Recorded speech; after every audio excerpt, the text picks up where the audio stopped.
오늘 금요기대로 우리를 불러주심을 감사를 드립니다. 우리가 기도하는 가운데 하나님께서 함께해 주시고 우리의 마음 가운데 위로하여 주시옵소서. 바라옵기는 진정 우리가 정말 기도하는 이 순간에 하나님께서 임재하시고 말씀하시고 우리의 삶이 변화되는 그러한 귀한 시간 될 수 있도록 은혜 부어 주시옵소서. 하나님께서 이 예배 가운데 함께하여 주실 줄 믿사오며 살아계신 예수 그리스도 이름으로 간절히 기도드립니다. 아멘. 성경 말씀 보겠습니다. 성경 말씀 여호수아 2장입니다. 우리 금요일에 때마다 이제 여호수아서를 살펴보기로 하였습니다.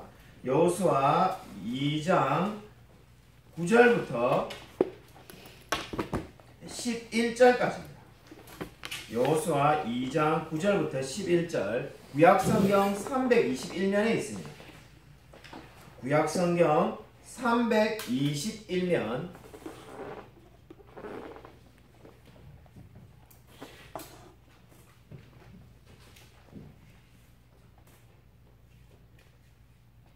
구약성경 321쪽 여호수아 2장 9절부터 11절까지 짧기 때문에 같이 한 목소리로 읽겠습니다. 말하되 여호와께서 이 땅을 너희에게 주신 줄을 내가 아노라. 우리가 너희를 심히 두려워하고 이 땅 주민들이 다 너희 앞에서 간담이 녹나니 이는 너희가 애굽에서 나올 때 여호와께서 너희 앞에서 홍해물을 마르게 하신 일과 너희가 요단 저쪽에 있는 아모리 사람의 두 왕 시온과 옥에게 행한 일 곧 그들을 전면시킨 일을 우리가 들었습니다. 우리가 듣자 곧 마음이 녹았고 너희로 말미암아 사람이 정신을 잃었나니 너희 하나님 여호와는 위로는 하늘에서도 아래로는 땅에서도 하나님이십니다. 아멘.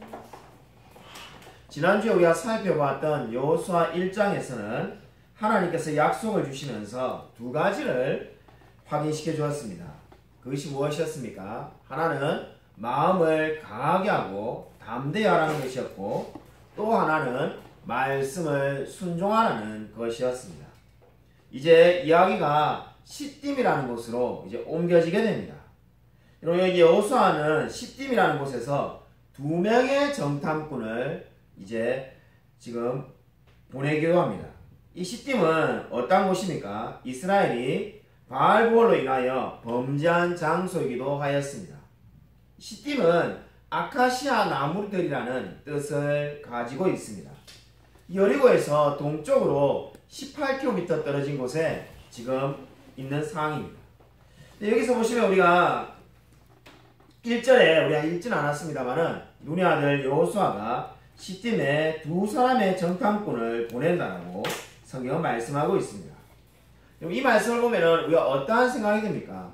하나님이 이미 가나안 땅을 주신다고 약속을 했는데 왜 정탐꾼을 두 명을 보내는가? 아마 이런 생각을 해보는 분들이 계실 겁니다. 마치 이 이야기를 우리가 다른 주제로 바꾼다면은 하나님께서 약속하셨는데 왜 우리는 뭔가 행동을 해야 하냐는 겁니다. 하나님이 약속을 하면은 그냥 우리는 아무것도 안 해도 그 약속이 이루어진다라고 오해하는 분들이 있습니다. 네, 여러분 오늘 지금 이 눈의 아들 여호수아가 두 사람의 정탐꾼을 가나안 땅에 보낸 것은 하나님의 약속을 믿지 못하기 때문이 결코 아니었습니다. 지난주에 보았듯이 하나님께서 약속을 하신 것을 분명히 믿었습니다. 그 가나안 땅을 주실 거라는 약속을 믿었기 때문에 역설적으로 두 명의 정탐꾼을 가나안 땅에 보낸 겁니다. 그 이유는 바로 하나님의 약속을 믿고 이제 자신들이 그 말씀에 순종하겠다는 뜻을 지금 나타내 보이고 있습니다. 그렇기 때문에 그 약속을 믿고 가나안 땅에 들어갔을 때 이 두 정탐꾼은 누구를 만나게 됩니까? 하나님이 예비하신 라합을 만나게 됩니다. 라합은 이 이방 땅에 하나님께서 미리 예비하신 사람이었습니다. 여러분 라합은 성경 말씀을 보시면은 기생이라고 되어 있는데 이 기생이라는 말은 굉장히 점잖게 표현해 놓은 거고 한마디로 매춘부를 의미합니다. 원문은 매춘부라고 되어 있습니다. 근데 이 지금 매춘부인 라합이 어떻게 고백을 하고 있습니까? 11절 보면은 위대한 신앙을 고백하고 있습니다.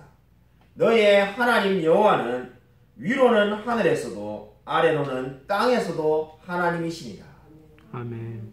하나님은 위에서나 아래서나 하나님이시다라고 그렇게 고백을 하고 있습니다.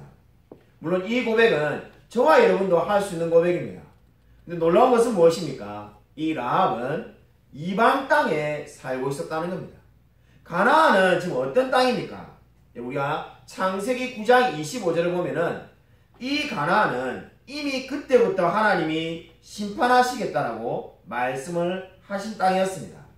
창세기 9장 25절에 가나안은 그의 저주를 받아 그의 형제의 종들의 종이 되기를 원하노라 이렇게 분명히 말씀하였습니다. 여러분 이 말은 노아를 통해서 하나님께서 하신 말씀인데 가나안에 너무나 악이 심하기 때문에 하나님께서 심판하시겠다는 선언을 이미 그때 하였습니다. 그동안 수많은 시간 동안 하나님께서 심판을 연기하시고 정말로 계속 인내하며 기다렸습니다. 근데 결국 지금 이제 심판이 다가오고 있습니다. 근데 그 하나님의 말씀을 믿었던 사람이 누구라는 겁니까? 바로 라합은 그 하나님의 약속의 말씀을 믿었다는 겁니다. 단순히 입으로만 지금 이렇게 라합이 고백을 하고 있는 것이 아닙니다. 라합은 행동으로도 지금 자신의 신앙 고백을 그대로 나타내고 있습니다.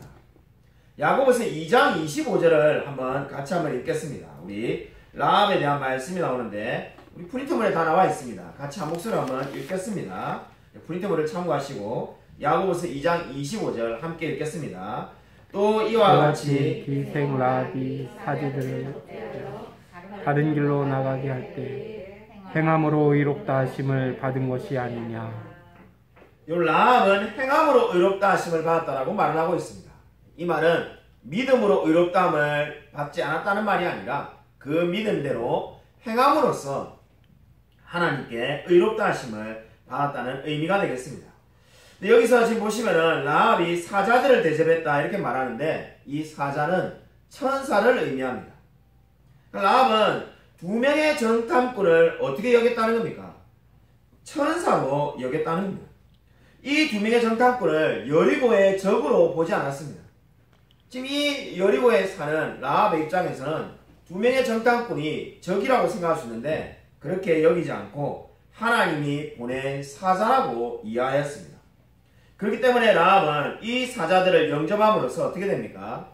나중에 우리가 여호수아 6장을 살펴보겠습니다만은 여호수아 6장에 보면은 라합뿐만 아니라 라합의 가족들도 모두가 구원을 받게 됩니다. 한마디로 라합이 신앙을 가지고 두 명의 정탐꾼을 하나님의 사자로 대접함으로써 온 가족이 하나님을 믿게 되는 놀라운 역사를 체험하게 됩니다. 아멘. 여러분 더더욱 놀라운 것은 이 9절에서 말하는 우리가 오늘 읽은 라합의 고백입니다. 물론 11절에 우리 옛날 성경대로 표현하면 상천하지의 하나님이시다. 지금 위에로서나 땅에서로서나 하나님이시다라고 고백하는 이 고백도 위대합니다. 여러분 9절을 보면은 정말로 이 라합의 믿음이 대단한 믿음이라는 생각을 가지게 됩니다. 여러분 9절에 어떻게 말씀하고 있습니까? 라합이 정탐꾼에게 여호와께서 이 땅을 너에게 주신 줄을 내가 아노라 이렇게 말하고 있습니다. 여러분 이 말이 사실 거꾸로 말해야 될 것 같지 않습니까? 정탐꾼들이 이미 이 말씀을 알고 있으니까 우리가 약속의 땅에 왔는데 라합 너는 하나님을 못 믿을 건데 야, 이 땅은 우리 땅이다 이렇게 말해야 될 것 같은데 그렇게 말하는 것이 아니라 라합이 정탐꾼에게 여호와께서 이 땅을 너에게 주신 줄 안다는 겁니다. 그리고 그 다음에 말하는 말이 뭡니까? 이 지금 라합이 뭘 믿고 있습니까? 자신이 믿고 있는 말을 말하는데 홍해를 갈라지게 만든 하나님의 역사를 고백을 하고 있습니다. 40년 전에 하나님께서 홍해를 가르시고 40년 동안 이스라엘 백성들이 광야에서 보냈습니다. 근데 40년 전에 일어났던 그 역사를 지금 이 라합이 믿는다라고 고백을 하고 있는 겁니다.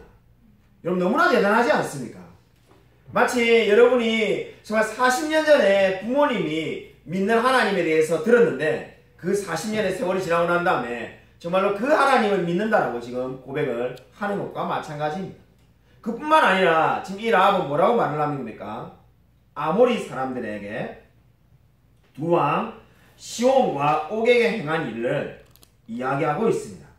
근데 이 시온과 옥에게 행한 이 일은 몇 달 전에 일어난 사건입니다. 그러니까 지금 라합은 뭘 믿고 있는 겁니까? 하나님이 행하신 40년 전에 홍해를 가르신 일과 그리고 몇 달 전에 지금 시온과 옥에게 행한 그 일들을 다 믿고 있다는 겁니다. 한마디로 하나님의 모든 역사를 믿고 있다는 거죠. 좀 놀라운 것은 라합이 홍해가 갈라지는, 그죠? 우리 모든 분들이 아마 적어도 영화를 보셨더라도 알 겁니다. 그죠? 모세의 기적. 그거를 눈으로 같이 본 게 아닙니다. 만약 라합이 같이 봤다면은 믿는 게 이해가 되겠죠. 내가 40년 전에 그때 홍해가 갈라진 걸 봤는데 잊혀지지가 않아. 뭐 이렇게 말한다면은 참 우리가 이해하기가 쉬울 겁니다. 근데 그렇게 본 게 아닙니다. 들음으로써 믿었다라고 지금 말을 하는 겁니다. 홍해를 본 적도 없고 지금 시온과 옥에게 행한 그 몇 달 전의 사건도 본 게 아닙니다. 근데 어떻게 믿을 수가 있습니까? 들음으로써 믿었다라고 고백을 하고 있는 겁니다. 바로 누군가가 복음을 전해줘서 그 전도자가 전해준 말씀을 듣고 믿어서 나온 지금 신앙 고백이 뭡니까? 하나님은 위로서나 땅에서나 하나님이시다라고 고백을 하고 있습니다. 여러분, 이 이야기를 통해서 우리가 알 수 있는 진리가 뭡니까? 믿음은 들음으로부터 나온다는 겁니다. 여러분, 로마서 10장 17절에 이렇게 말씀합니다. 믿음은 들음에서 나며 들음은 그리스도의 말씀으로 말미암느니라. 아멘. 여러분, 믿음은 들음에서 난다라고 분명히 말씀하고 있습니다. 안타깝게도 수많은 하나님을 믿지 않는 자들은 늘 어떻게 말합니까? 내가 하나님을 보기만 하면 믿을 건데 본 적이 없어서 못 믿습니다. 이런 말을 우리가 아마 많이 들었을 겁니다. 성경은 어떻게 말합니까? 믿음은 들음에서 난다는 겁니다. 이렇게 저와 여러분이 하나님의 말씀을 들을 때, 예배를 통해서 정말 복음을 들을 때 바로 믿음이 생기는 줄로 믿으시기 바랍니다. 바로 라합이 그 예입니다. 라합은 그 모든 것들을 보아서 믿는 것이 아니라 말씀을 듣고는 그것을 믿고 지금 이스라엘의 두 정탐꾼을 하나님이 보낸 사람이라고 생각하며 영접을 하였다고 말씀을 하고 있습니다. 여러분, 베드로의 경우를 한번 보십시오. 성경에 보면은 마태복음 14장에 유명한 이야기가 나옵니다. 베드로가 예수님을 만났는데 예수님이 에게 다가가기 위해서 물 위를 걷다가 물에 빠지는 사건이 있습니다. 근데 그때 예수님이 뭐라고 말합니까? 예수님이 베드로에게 믿음이 적은 자여 왜 의심하느냐라고 말씀을 합니다. 베드로에게 너는 연습이 부족하다 이렇게 말씀하신 게 아니라 믿음이 적다라고 말을 합니다. 아니, 베드로가 한 번도 물 위를 걸어본 적이 없는데 어떻게 보면 못 걷는 게 당연하다 이렇게 생각할 수 있지만은 하나님은 결코 그렇게 말씀하지 않고 믿음이 적다라고 말하는 거죠.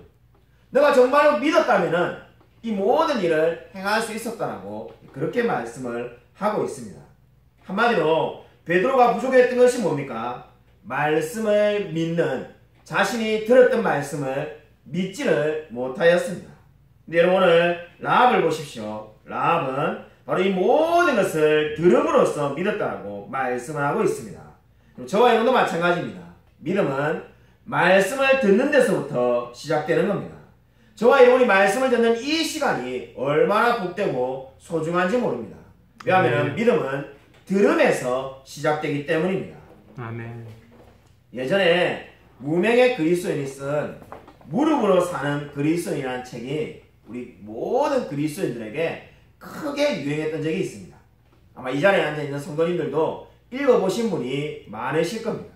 무릎으로 사는 그리스도인이라는 그 책이 정말 그 당시에 신방을 이렇게 가거나 다른 사람 집에 이렇게 가보면은 다 한 권씩 꼽혀 있을 정도로 수많은 그리스도인들이 읽었습니다. 저도 참 많이 읽고 은혜를 받았는데 그 무릎으로 사는 그리스도인 중에서 이런 대목이 있습니다.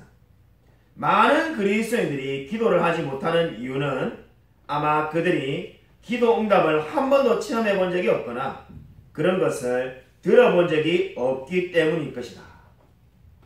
이 말에서 우리가 주목해 볼 게 뭡니까? 기도를 하지 않는 이유가 뭐라는 겁니까? 기도 응답에 대한 체험이 없거나 체험이 없어도 근데 기도를 계속 할 수 있다는 거죠. 어떤 때 할 수 있다는 겁니까?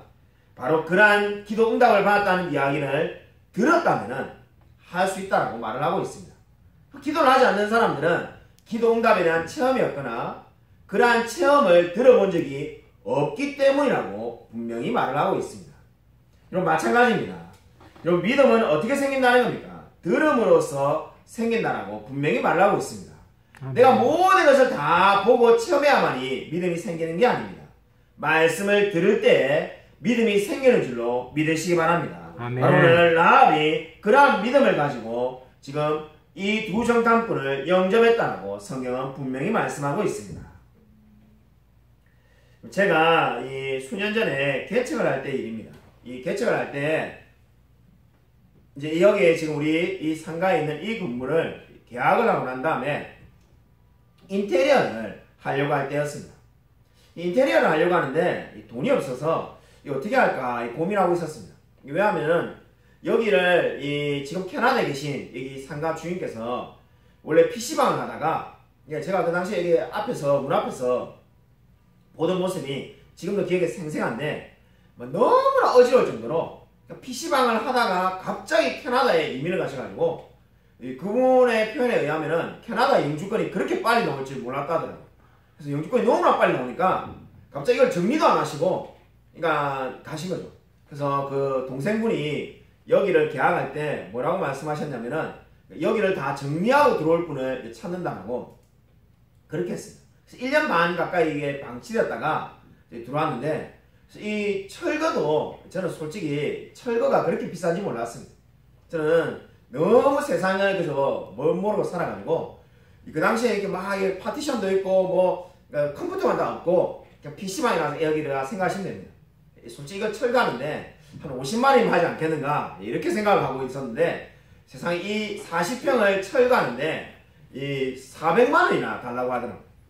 아마 지금은 더 많이 달라고 할 겁니다. 그 당시에 그렇게 했으니까. 그래서 이거 철거를 다 하고 난 다음에 인테리어를 해야 되는데 인테리어를 할 거 생각하니까 인테리어가 그렇게 또 비싼지 몰랐습니다. 인테리어를 알아보니까는 보통 그 당시에 아마 지금 훨씬 비쌀 겁니다. 그냥 기본적으로 솔직히 우리 교회가 지금도 꾸미는 게 아무것도 없는데 그죠? 다른 교회를 가보시면 알겠지만은 우리 교회가 이렇게 정말로 기본만 되어 있는 데가 없습니다. 근데 이렇게 하는데도 2,500만 원씩 뭐 이렇게 달라는 거예요. 3,000만 원 부르게 값이더라고요. 그래서 제가 너무 그 돈이 없으니까 이건 도저히 안 되겠다 이렇게 생각해가지고 어떻게 할까 뭐 고민하는데 하나님께서 정말 사랑을 붙여주신 게 서울에 아는 집사님이 저도 지금 최근에 이야기를 들었는데 그 집사님이 이제 장로님이 되시다고 하는데 그 집사님께서 전화를 주셔가지고는 자기가 아는 인테리어 업자가 있으니까 그분을 서울에 계신데 내일 강남에 가보라고 할 테니까 걱정하지 마시라고 그렇게 하는 거예요. 제가 뭐 어렵다고 막 우는 소리 하는 건 아니고 그러는데 어떻게 그 마음을 다 알고 정말로 하나님이 붙여주신 분이구나 이렇게 생각하고는 편안하게 그죠? 정말 마음이 너무나 힘들었는데 그날은 편안하게 두 다리 뻗고 잤습니다. 근데 그 다음날 그분이 오셨는데 솔직히 저는 어떻게 생각했냐면은 그분이 오면은 그죠? 제가 막 알아봤던 가격 향남에 알아봤던 2,500만원 그 다음에 뭐 3,000만원 이런 데보다 그분은 정말로 싸게 해주시겠지 이렇게 생각하고 저는 뭐 당연히 2,000만원 이하의 금액을 부를 줄 알고 이렇게 그렇게 이제 딱 생각하고 있는데 그분이 와서 견적을 내더만은 한 2,700원 받아야 될 것 같습니다. 근데 뭐 우리 아시는 분이 집사님 소개해 주셨으니까 조금 뭐 몇 배 깎아주더라도 한 2,400 뭐 이렇게 막 이야기 하시는 거예요. 그래서 아무 차이가 없는 거니까 그래서 이게 이건 아니다 싶어가지고 안 한다고 했어요. 그 집사님에게도 제가 안 한다고 말하니까 그 집사님께서 그 서울에 있는 그 교회 집사님이 그보다 더 싼 분은 없을 건데 이렇게 말씀하신 거예요. 제가 마음이 너무 힘들어가지고 밤에 잠이 안 왔습니다. 이제 인테리어 업자 이렇게 많이 알아봤는데 누가 봐도 하나님이 보내주신 사람 같은데 제가 그때 밤에 잠을 잘 얼마나 와서 보냈든지 하나님이 누가 봐도 보내주신 분 같은데 제가 정말 그분 집사님한테 먼저 전화해가지고 도와달라고 막 사정한 건 아니고 하나님이 제 마음을 알고 먼저 전화해가지고 인테리어 업자를 보내주신다고 했는데 이렇게 되면 원래는 어떻게 됩니까? 그죠? 이 아이가 그죠? 정말 반값에 해준다든지 뭐 이래가지고 싸게 뭔가 계약이 돼야 되는데 전혀 그렇게 안 돼가지고 낙심을 하고 있었습니다. 그 다음 아침에 일어났는데 정말로 솔직히 아침에 눈을 뜨기가 싫더라고요.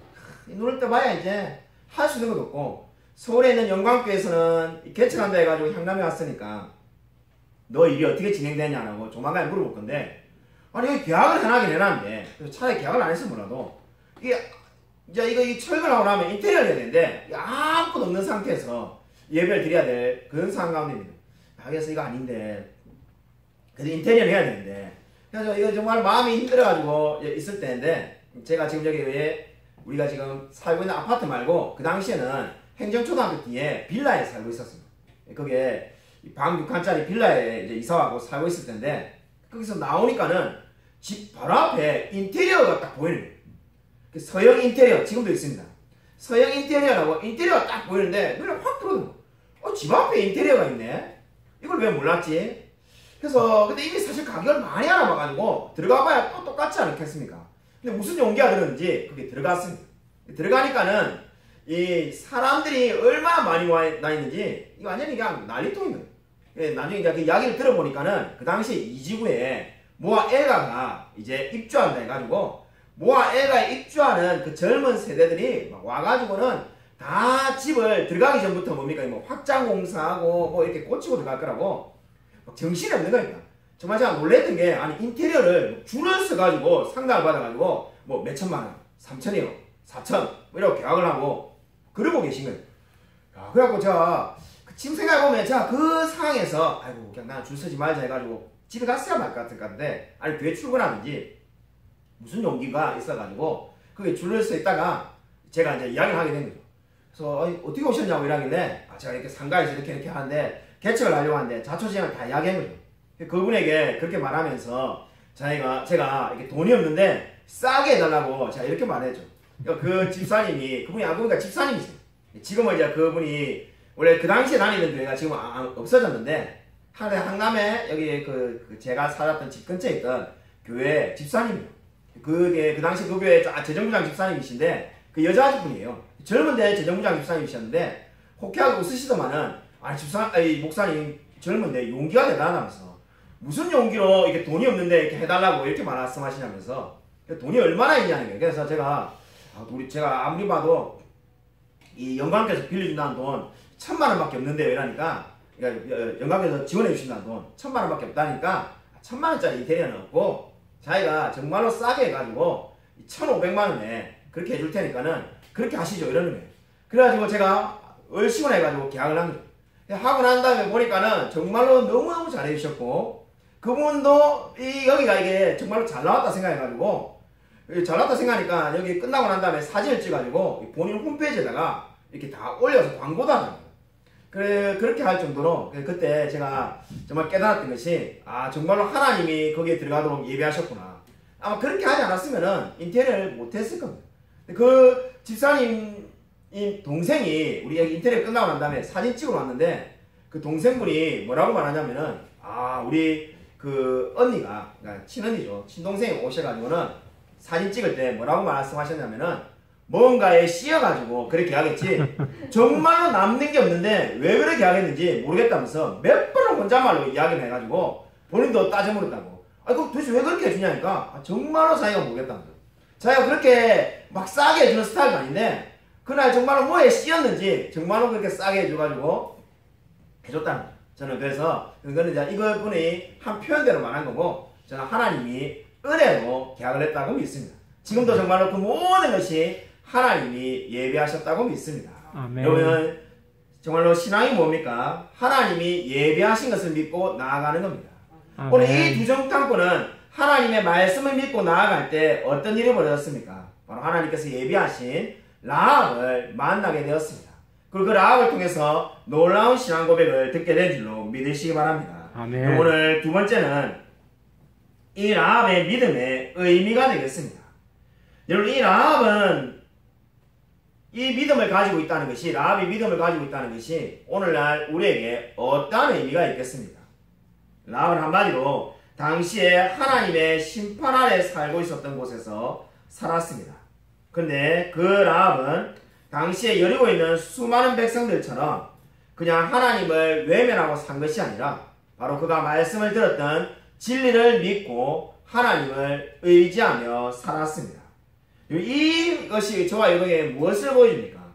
우리 시대에 수많은 사람들이 하나님이 없다고 하나님을 조롱하는 사람도 있습니다.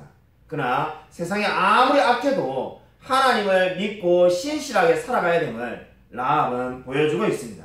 아멘. 그뿐만 아니라 라합이 보여준 것은 바로 하나님이 이 라합을 통해서 예수 그리스도가 오시는 구속사의 귀한 통로로 사용하셨다는 겁니다.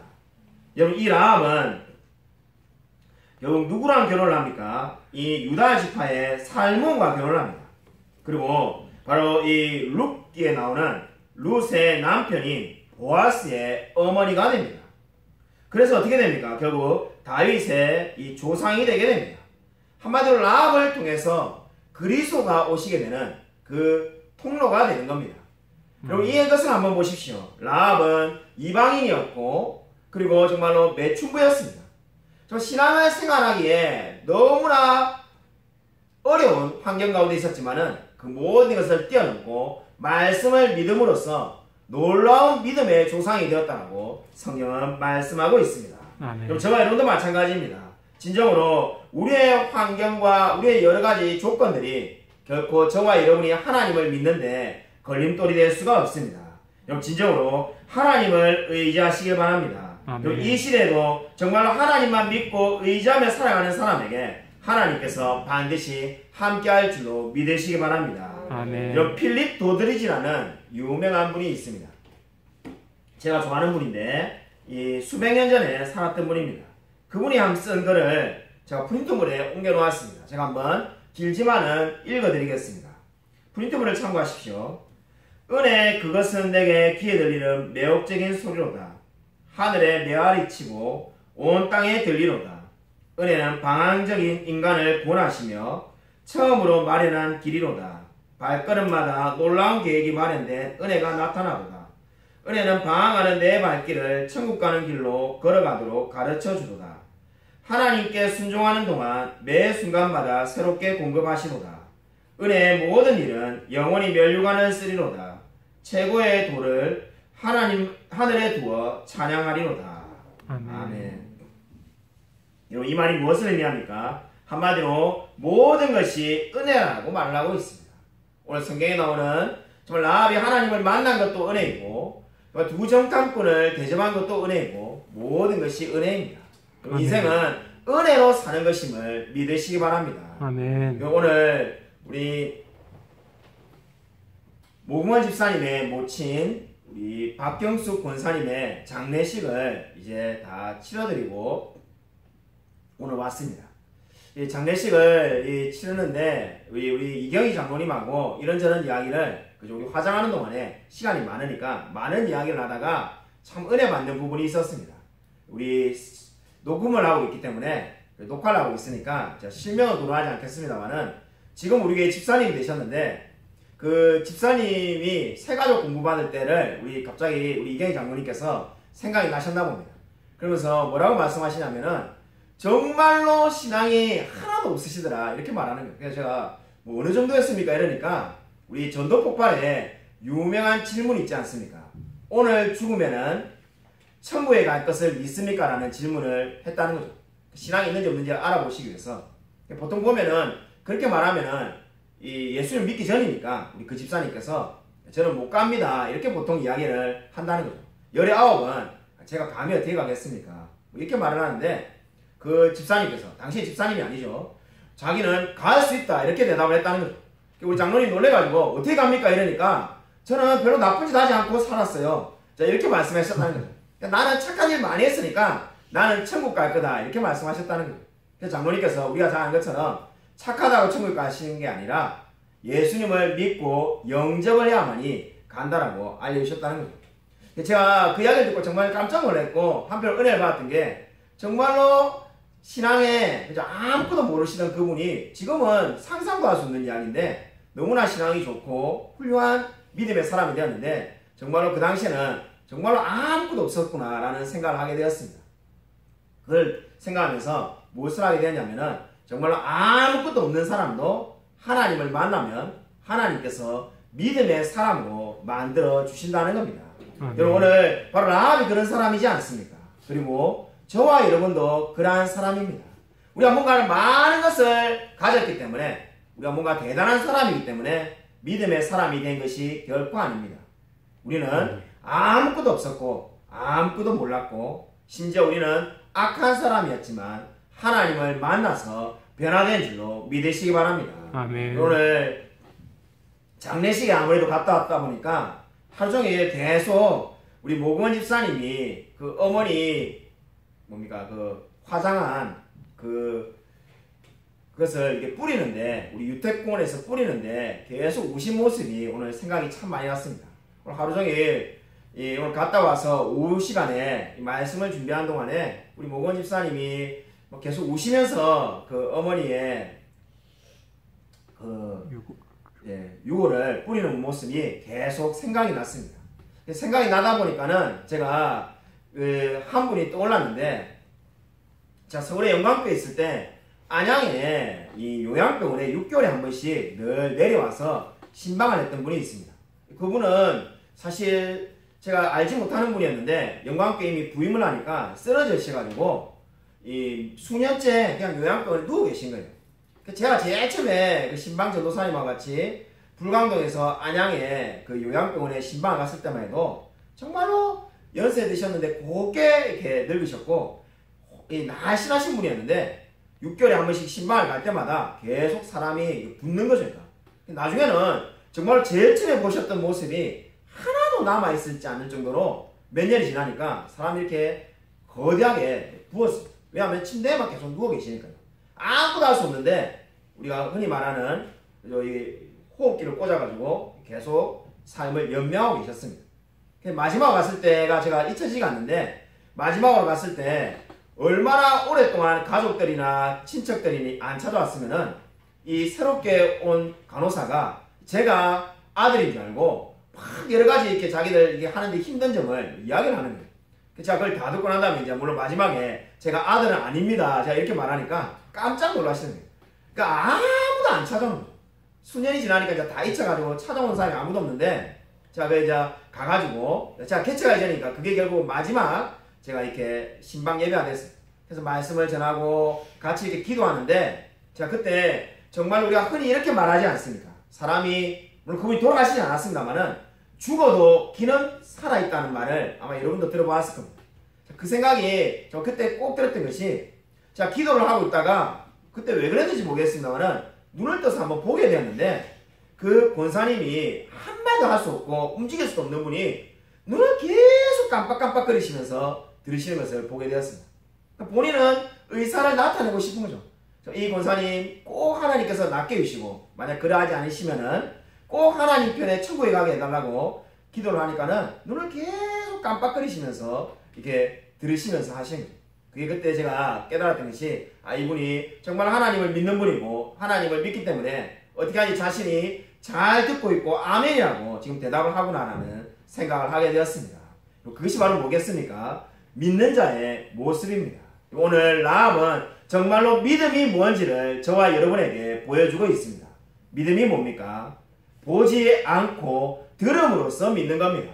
우리가 정말 모든 것을 다 체험했고 모든 것을 다 알기 때문에 믿는 것이 아니라, 내가 말씀을 들었다면 그 들은 말씀을 하나도 빠짐없이 믿고 순종하는 것이 믿음인 줄로 믿으시기 바랍니다. 아멘. 저와 여러분이 바로 그 믿음을 가지게 된 줄로 여러분 감사 여기며 살아가시길 바랍니다. 여러분 우리가 은혜로 그러한 믿음을 가진 줄로 믿으시길 바랍니다. 아무쪼록 이 믿음을 가지고 저와 우리가 늘 승리하며 하나님께 영광 돌리며 살아가는 저와 우리 모든 성도님이 되시기를 주님의 이름으로 간절히 축원드립니다. 이 시간 우리 말씀을 생각하면서 한번 1분간 간절히 통성으로 기도하고자 합니다. 진정으로 우리가 믿음 가지고 담대히 살아갈 수 있게 해달라고, 정말 우리가 라합이 가졌던 이 믿음 가지고 정말 우리가 인생을 하나님께 영광 돌리며 살아갈 수 있게 해달라고, 말씀을 들을 때마다 우리의 마음이 뜨거워질 수 있게 해달라고, 이 시간 한번 주여 한번 크게 외치고 간절히 통성 기도하겠습니다. 주여 하나님 감사합니다. 저에게 귀한 은혜를 허락하여 주셔서 감사합니다. 하나님 기생과 같이 정말로 들은 것을 믿을 수 있는 믿음을 허락하여 주시기를 간절히 기도합니다. 하나님 아버지 감사를 드립니다. 주님께서 아버지 함께 하셔서 주님 바라보며 나아갈 수 있도록 아버지 도와주셔서 은혜 받게 되고 합니다. 하나님 아버지 함께 하셔서 말씀을 통해 아버지 변화받게 되고 합니다. 하나님 함께 하셔서 아버지 주님 아버지 도와주셔서 아버지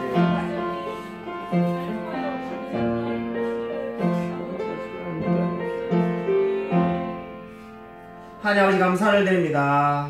오늘 라합이 말씀을 들음으로 믿음을 가지고 하나님께 영광 돌리며 산 것처럼 우리의 삶이 정말 말씀을 들음으로써 믿음이 더욱더 살아갈 수 있도록 은혜 부어 주셔서 우리가 정말 늘 의심을 가지고 살아가는 것이 아니라 말씀에 순종하고 믿고 감사하며 살아갈 수 있도록 역사하여 주셔서 하나님께서 참으로 정말 우리 믿음을 더욱 굳건하게 세워줄 줄로 믿습니다. 그래서 정말 우리가 이 험한 세상에 하나님의 말씀을 의지함으로써 날마다 기뻐하며 감사하며 살아갈 수 있도록 역사하여 주셔서 하나님께서 우리의 삶 가운데 늘 함께 해줄 줄 믿사오며 살아계신 예수 그리스도 이름으로 간절히 기도드립니다. 아멘.